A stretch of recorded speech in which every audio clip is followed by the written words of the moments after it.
The prices of essential commodities are very high and life for everyone is very hard.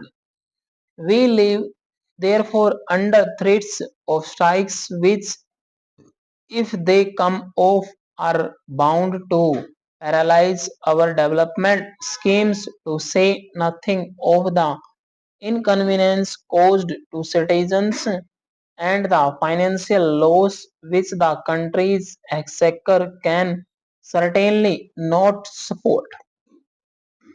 In view of the steep rise in prices, the pay commission is bound to recommend some kind of relief. I am glad that a commission has been appointed, because whatever restrictive or penalty legislation is brought in, it can never make for general contentment and well-being, either mental or physical. And without these, there can never be any enthusiasm in the hearts of the workers, nor any industry on their part. Now, why has there been such a steep rise in food prices, and why is the government unable to control the same? Production figures, we are told, have not gone down. We have not good harvest last year.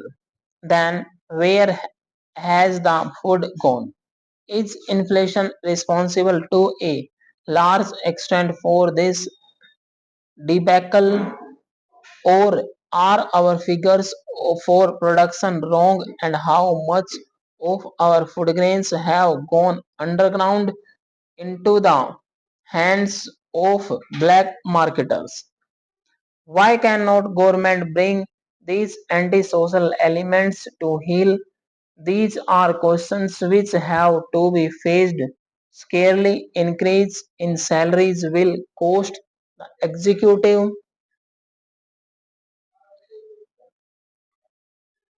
hundreds of crores rupees.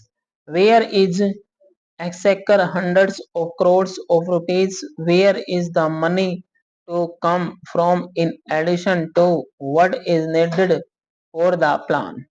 As far as salaries are concerned, the time has come, I think, for government to fix a minimum wage for the worker and to give him relief in the shape of free primary education for two of his children, old age pension, free living quarters, fair price shops rather than dearness allowance. I feel the moment anybody's salary is raised, he is inclined to spend more. A socialistic pattern of society means, as I understand it,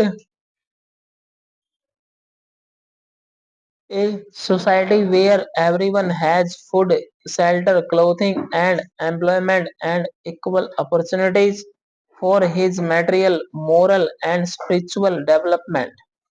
If the salaries of our workers are fixed at a reasonable minimum and the other relief given to them, I think we shall be fulfilling one of our main objectives, an improved standard of life for millions. I have often felt that perhaps we lay too much stress on our big projects.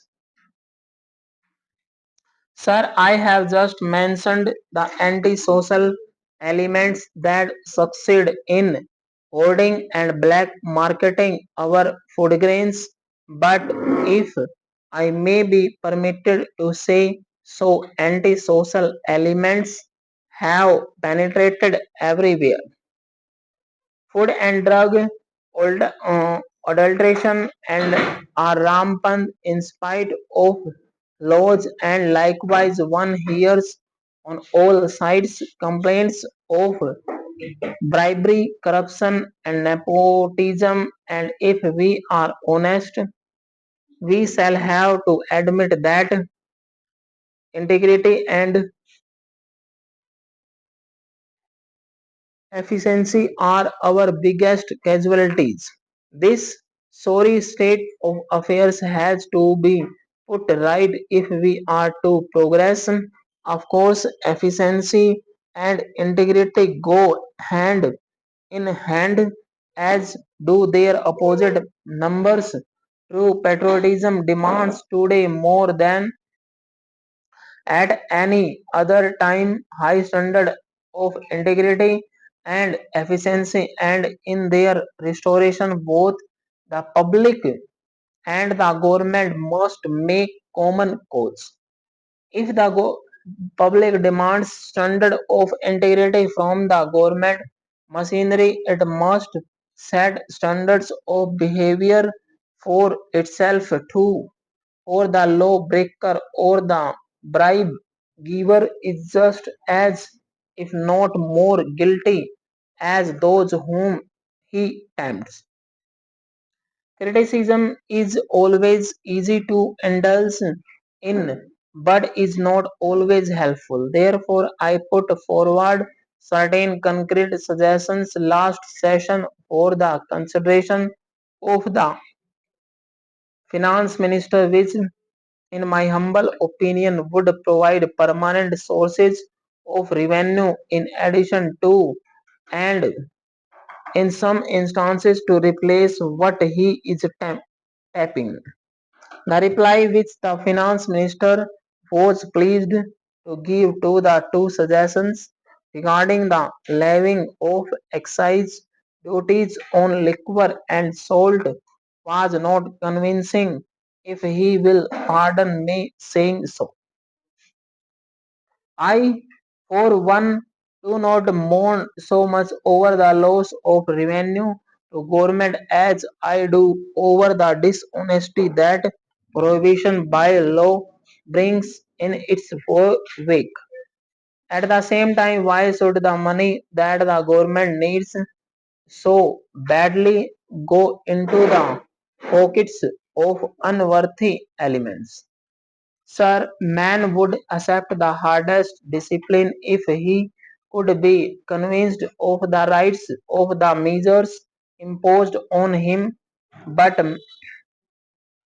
man will always question the validity of rules if he does not know their source, because he only think morally if he is improved from within. The goal to improve man does not consist in making him go through the gestures or morality. If moral rules are arbitrarily imposed, no matter what their practical value is, they will never fight successfully against the inherent weaknesses of human nature. Educate him, persuasion him, show him that you are for his welfare and he will follow you. Bring the heavy hand of the law of the country down on him and he is bound to try to evade it. Stop.